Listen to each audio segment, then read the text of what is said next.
Hi guys! Hi everyone! Good evening! This is Manay Gina and welcome back sa aking YouTube channel. So guys, for today's video, pag-usapan natin ang premiere night ng My Love Will Make You Disappear. So guys, inabangan ko ang live kasi gusto kong mapanood. And syempre no, bukas na, so makapanood na tayo. So ngayon, grabe no, full support ang lahat ng mga kaibigan ni Kim. Ang Showtime family, tapos si Vela, at saka si Angelica Panganiban, andun din. Si Milay Contiveros, si Maymay Intrata. Alam naman natin, mga Bisaya din yan. Si Maymay at saka si Milay. At alam natin na close sila, magkakaibigan sila. So, nandun sila. Support talaga sila kay Kim. Ang dami andun sila nila. Si mga Showtime family, andun talaga.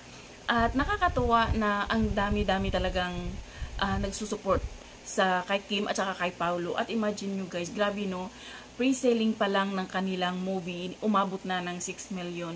So ibig sabihin, hindi lang yan dito sa Pinas, kung hindi sa ibang bansa, may mga nagpa-black screening ng mga OFW, pinakamalaki, pinakamalakas.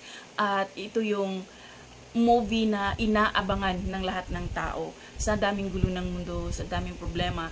So diba, minsan ang sarap din na sumayak, magkiligin tayo, diba? So nakakatuwa at ang ganda-ganda ni Kim, ang gwapo ni Paulo. So bagay sila no. So sana lang talaga next kasala na kasi nasa tamang edad naman na sila.